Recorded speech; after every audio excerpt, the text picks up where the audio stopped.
Today on CityCast Denver. While our mayoral candidates are bickering about guns and housing, lawmakers at the State House have been hard at work, and the debates are heating up. So producer Paul Caroli and I are digging into a rare bust-up of a filibuster, Governor Polis's big new housing proposal, and a story you might want to hear before voting on the Park Hill Golf Course. Today is Tuesday, March 28th. I'm Bree Davies, and here's what Denver's talking about.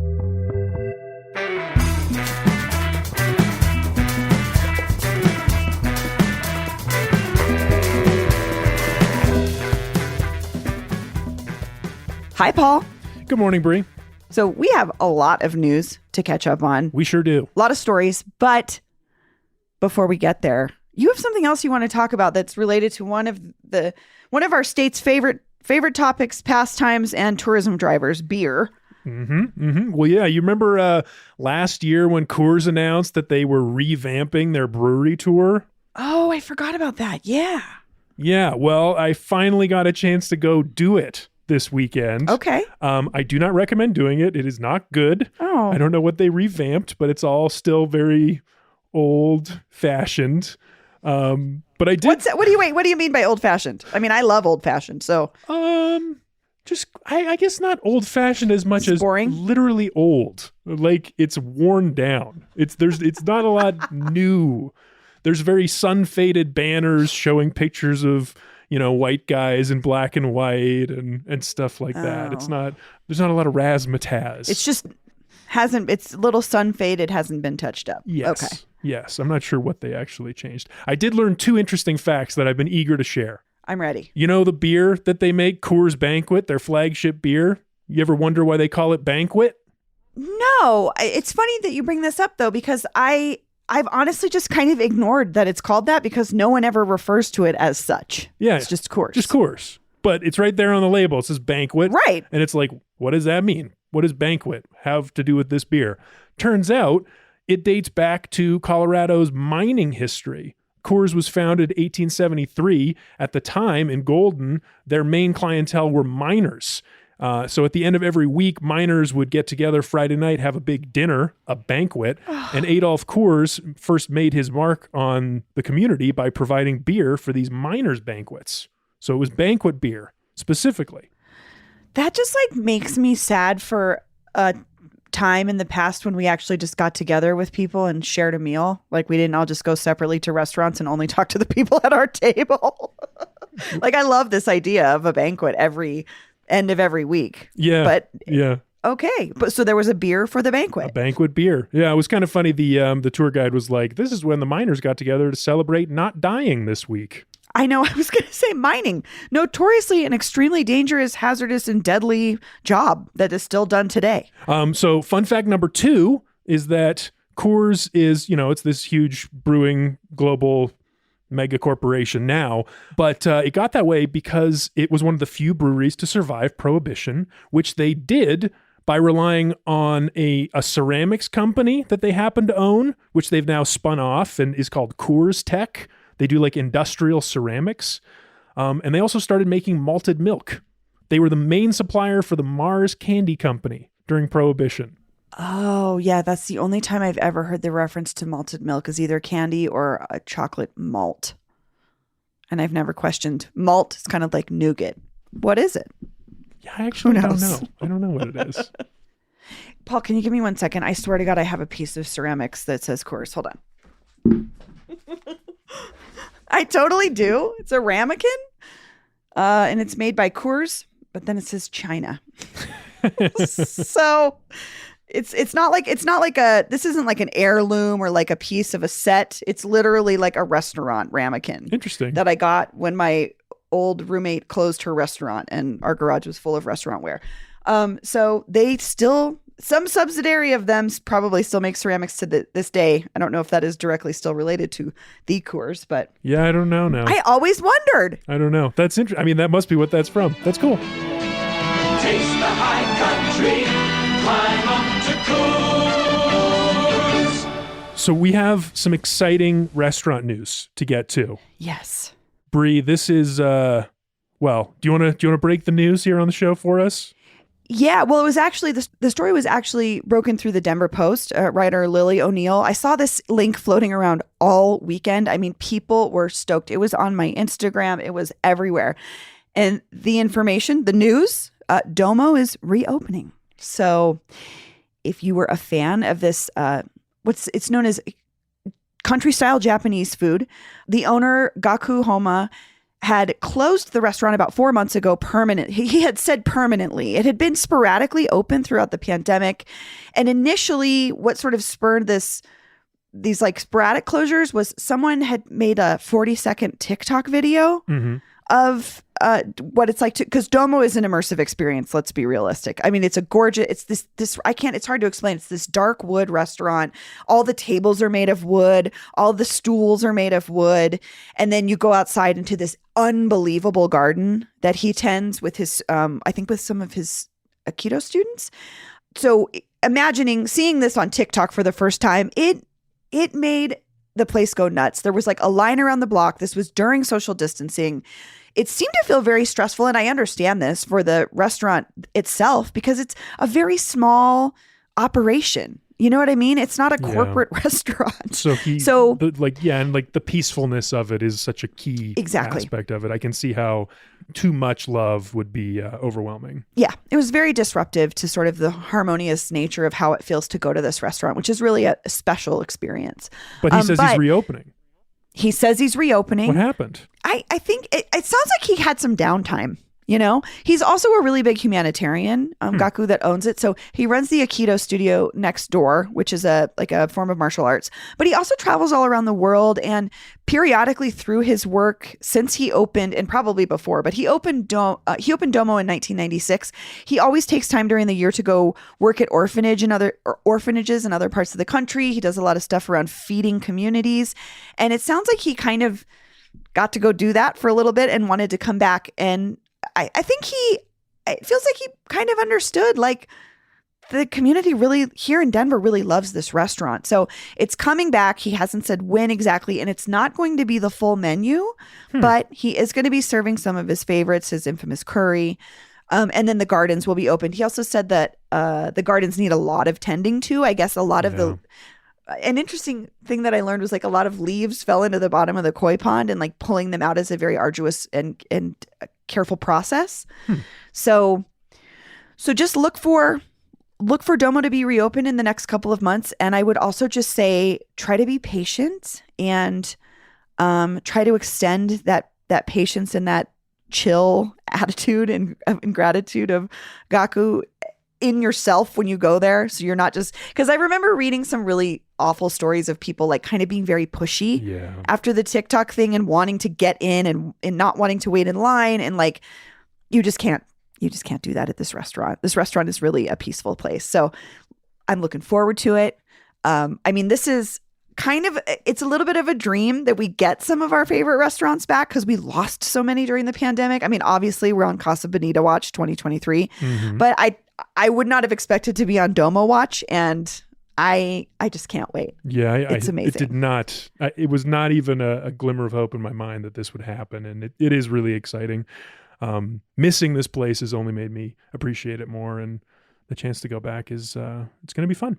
I also have to say I really appreciate the irony of TikTok almost killing this restaurant, but now it turns out that Domo might outlive TikTok. Thanks to the efforts of our national lawmakers. I did not think about a ban. Isn't that funny? I love that. I mean, I have to say that the TikTok situation with Domo really made me a curmudgeon, and that I was like, oh, you're going to ruin a beautiful place? Like, you're really going to do that? You're going to go in there with your bossy attitude and your I don't want to wait in line and try to go to Domo? Good for Gaku to be like, bye. Yeah. I can close my doors whenever I want. This is my space and I want to serve the world. So see you later.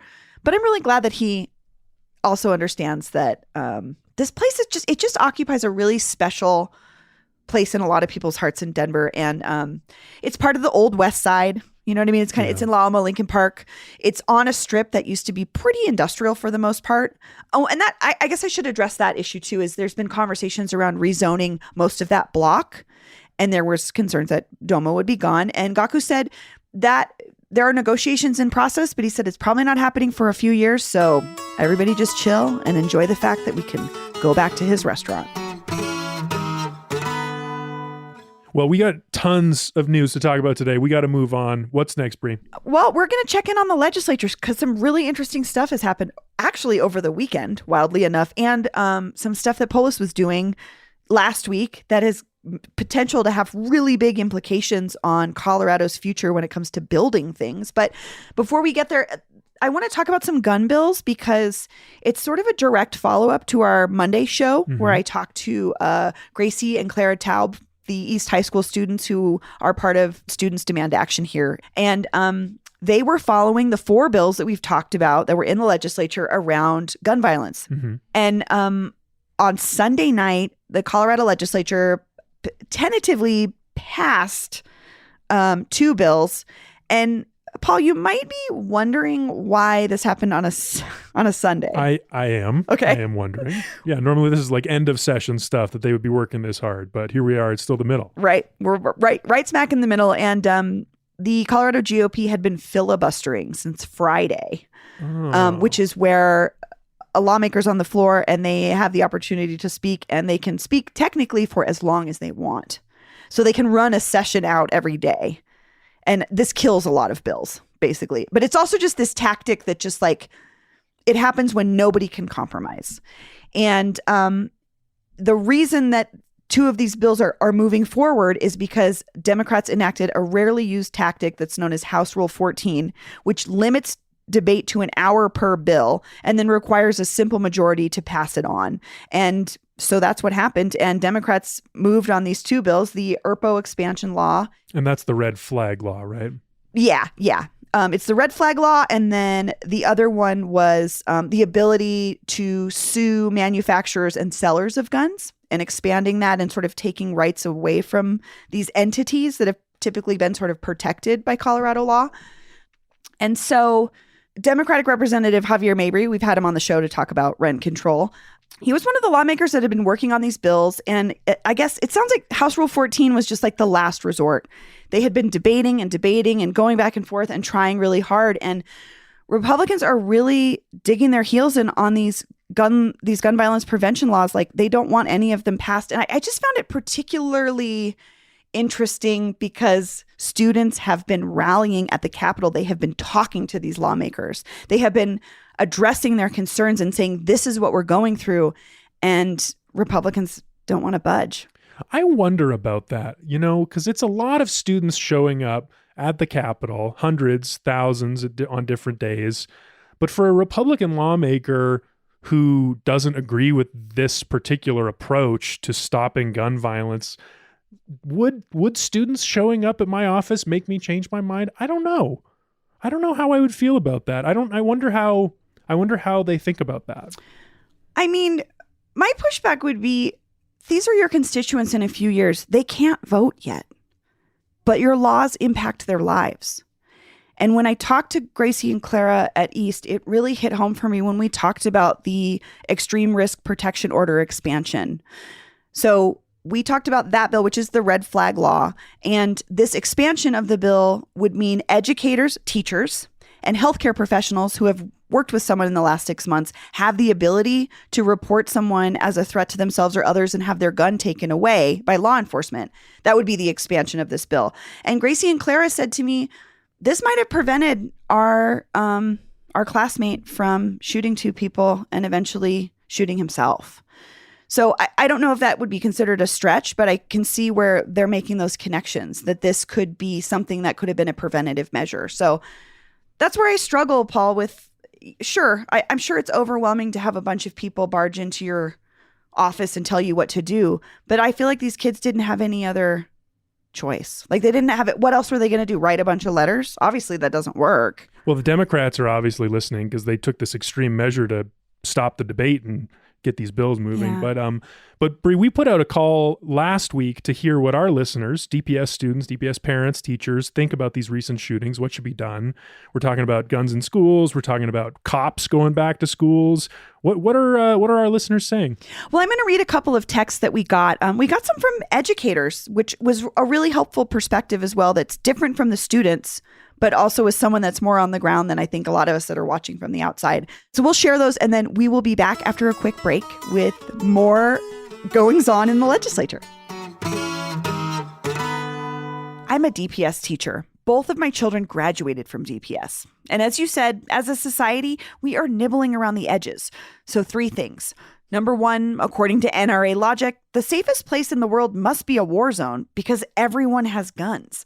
Number 2, I don't feel safe in my home because I have a gun. I feel safe in my home because my neighbors don't want to break in. And number 3, we should be asking why a student at East High School thought he needed to have a gun with him. I can make up so many different stories, but we need to know what the story is. And we got this text from a longtime listener of the show. I'm in my 29th year teaching at East and was with my friends who were shot shortly before it happened the other day.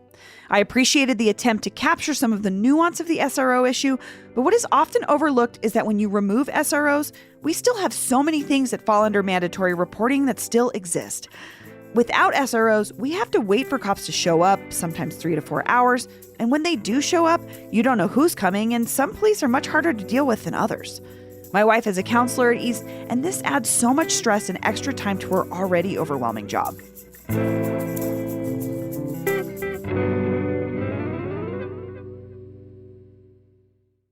Okay, we're back. We're still talking about what's going on in the legislature, but this time it involves Governor Polis and this massive housing bill. Paul, explain it. Well, I can do my best. I think the story starts at the beginning of the session. Remember, we had CPR reporter Andy Kenny, a big Polis watcher like me, on the show to talk about housing because that's the governor's big priority this year. And now we finally know a little bit about what form this is actually going to take. So it was released last Wednesday. They're calling it the More Housing Now plan. And basically, it is a massive land use reform covering the whole state. It's very complicated. It affects cities in different ways. But for tier 1 cities like Denver, this would require us to rezone to allow the construction of something called middle housing, which they define as townhomes and multiplexes with up to 6 units, as well as accessory dwelling units on lots in all residential neighborhoods. So instead of going, now it's like neighborhood by neighborhood is how zoning tends to go, or even property by property. Mm-hmm. So this would make it much easier to build more. Yes, it's all about creating density in our urban cores, in our biggest cities, especially Denver. Cool. I think one piece of this that's really interesting, as the reporting from Andy and his colleagues at CPR pointed out, this bill doesn't include any transit funding, which, for people who think like Polis does about this densification as a way of bringing down housing prices, YIMBYs, this type of person. Mm-hmm. The other piece of this is transit, because you can't really have density without new transit options. Because otherwise, all these people who are living in these big condos and all these townhomes are just going to be leaving their cars on the street, and it's not actually going to be solving for the climate problems, for the water constraints that we have.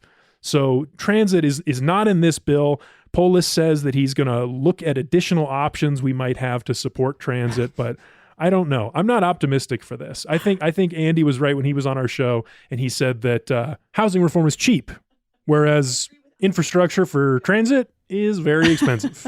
And I agree with Andy 100%. I'm just laughing because this is just like that problem of all problems that we keep having a problem with, which is the joke has been, you know what I mean? Building these light rail lines to where? When are we going to get that train to Boulder? When are we going to get these, just better infrastructure in the cities, in the cities, like you're saying? And it is surprising to me that this doesn't include that, because they kind of, like you're saying, go hand in hand.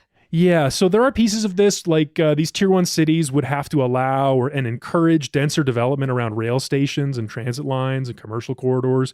So there is that transit-oriented development piece, but it's just, he's not thinking about transportation in cities. I have heard Polis talk about that train to Boulder and like the Front Range passenger rail, but he just doesn't seem that interested in touching RTD or or inner city transportation right now at all. That's my sense. Nobody wants to touch RTD, including RTD itself. It's too hard. It's too big and complicated. Yeah, but it's like the key to this whole thing. I don't know. At any rate. I agree. So what's interesting about this, again, is he's doing some statewide work on these zoning conversations, which are generally hyper-local. How has this gone over with municipalities across the state? Well, I think the response is what you would expect. The Denver Post had an article this morning where they talked to some municipal leaders across the state, and they don't like it. They feel like their powers have been overruled, which is exactly what's happening. So I don't blame them for not liking it. But one quote, an indicative quote from the mayor of Colorado Springs, John Suthers, and in Colorado Springs, they just did their own land use reform. He says, "I just resent it. Most large cities have been going through processes very similar to what Colorado Springs has done, but apparently we're too stupid to understand the need for affordable housing, and only the state understands what we need to do."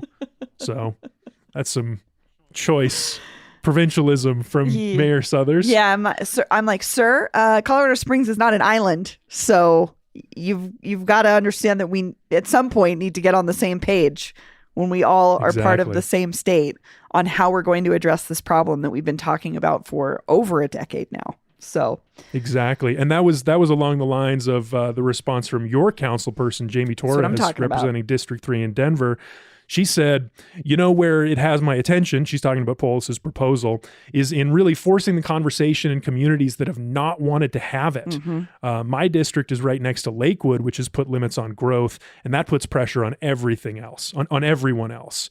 Denver can't be the only ones trying to build affordability, and we're probably not the only ones, but we need it at scale, is what she said. Yeah, I mean, I deeply respect Councilwoman Torres's approach here, and she's got a tough job, which is when your district butts up against another municipality, it's just often a conversation ender. You don't, whether it's transit or housing options, it's a real struggle. So I'm glad that she's being vocal about it, because we've got to change something, because we're still not there with housing. Yeah. So, well, it'll be interesting to see how this conversation develops at the Capitol. Speaking of conversations developing, we are still talking about everyone's favorite topic that no one actually wants to discuss in person, which is the only online. This is an only online conversation. No, the Park Hill Golf Course. And again, we're all going to be or have voted on this, which is 2-0. But Paul, You've been having some conversations with folks about this whole situation, and what are we going to talk about? What's the new angle here with the Park Hill Golf Course debate?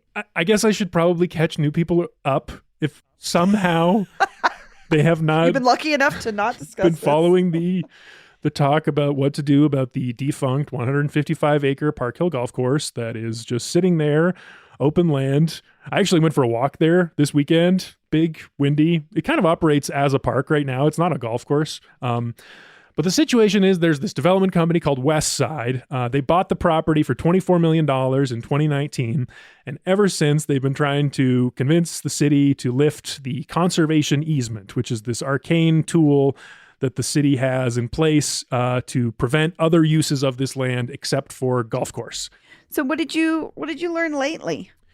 Well, last week on the show, we talked about this lawsuit that has been facing the developers around the use of the clubhouse. They had a deal with an organization called Sisters of Color, who now are suing West Side over or who had to pay for renovations to the clubhouse. And it got really nasty, this lawsuit. It's not over yet. It hasn't gone to trial or anything, but the Sisters of Color group leaked some documents related to the trial because they wanted voters to know this is how West Side does business, because they have clearly suffered a lack of trust with their former partners. So we talked about this and came to the question of how do we trust the developers? How do any of us trust the developers on this vote? Because they made big promises about what to do with this land, 100 acres of parkland, affordable housing, commercial development. They're saying, they're going to try to bring a grocery store. They've got a lot of big talk, but how do we trust them? After I said that on the show, many people got in touch with their experiences with West Side, and I had some really productive and interesting conversations with one group in particular. And it's the signatories of the Community Benefits Agreement, which is a legally binding agreement that the developers signed with these 11 community groups a few months ago, right before this whole thing went before City Council. And I just thought this was so interesting because I didn't know this group existed. I knew that there was community opposition, the Save Open Spaces group. There were a lot of people that were saying, we want this whole space to be parkland. We don't trust the developers. We don't like their plans. We don't think they're going to do what's best for the community. But at the same time, there was this other group of people who were engaging really, really closely with the developers and negotiating what's become this document, which they're really proud of. So, for example, I talked to a man named Roger Cobb, who is a native and resident of Northeast Park Hill. He's on the board of Northeast Park Hill Coalition. He told me he's been working on this for 5 years. So that was like around the time that Westside was talking about buying this land. He started thinking we need to engage with Westside to make this deal as good as possible for us, to make this work for our community.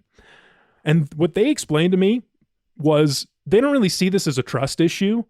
They see this as a legal issue. That's why they pursued this community benefits agreement. So if the developers don't follow through on their plans, they can sue Westside. That's what this community development agreement is.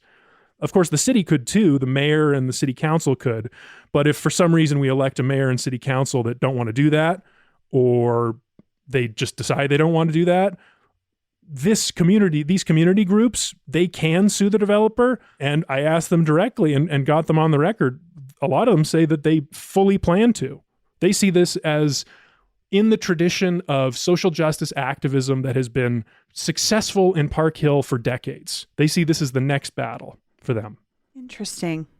I mean, I think it's helpful to hear from all sides, and that maybe this is just a component, like you're saying, of a side of this argument that we haven't really heard from. Mm-hmm. So why are they so proud of this like agreement, this thing that they've taken on? Well, a lot of them are aware of the lack of trust with developers in Denver and feel themselves personally burned by past projects that have not turned out right here. And so they're really proud of this deal because they say it's stronger. The community benefits agreement is stronger than any that the city has seen before. And what I found particularly interesting is that they said it's so strong because of the Save Open Spaces group that has been so staunchly opposed to the developers. Like the percentage of required affordable housing in the community benefits agreement would not have been as high were it not for Penfield Tate and the Save Open Spaces group being so strongly opposed to the whole idea of development. So they're using the other side as the other side of this 2-0 argument to say, look, a lot of our community is not into this idea and don't trust the developers. So we're going to go to the developers and say, all right, what can you do for us to ensure or tentatively ensure that we get what we need for our community? Because a lot of folks in our community don't think that you're a good actor. Yeah, we need a better deal. We need a better deal. Yeah. That's what they said. Because our neighbors don't trust you. We need a better deal so we can help convince people to help vote for this. Interesting. I mean, I feel like this information is really helpful, but at the same time is just further making it more complicated. Absolutely. On how we're supposed to feel or how we're supposed to vote. I mean, I know a lot of folks have already voted. I myself have not, because I'm still debating some of this stuff, but it's really helpful to know. And I'm glad that we got to hear from folks sort of on the other side of this that wasn't just from the developer directly. Yeah, me too. Thank you to everyone who reached out to offer to talk about this. It was really, really helpful. There is one more person who reached out. We got a voicemail. Maybe this would be a nice thing we could end the show on today, because I thought this was a sweet story. Yes. We got a voicemail from one of the sisters of Loretto, from the Loretto Heights campus, where the Westside Investment Partners Development Company is also leading the redevelopment over there. So she wanted to share her experience of working with Westside. I'm Lydia Pena, a sister of Loretto. My neighborhood is near Loretto Heights College, where I taught for 23 years and graduated from there. My perspective is that Westside Investment Partners is incorporating what they heard and learned during public meetings which they held for at least 2.5 years. I would say that if one values diversity and community, the Loretto community that is being created is a place to consider living, to consider calling home.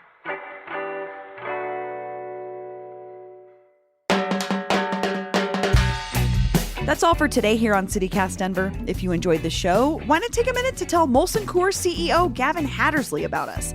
Rate the show wherever you get your podcasts and subscribe to our morning newsletter, Hey Denver, by texting Denver to 66866. We'll be back tomorrow morning with more news from around the city. See you later.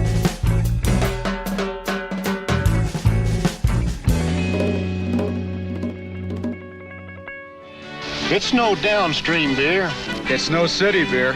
It's Coors.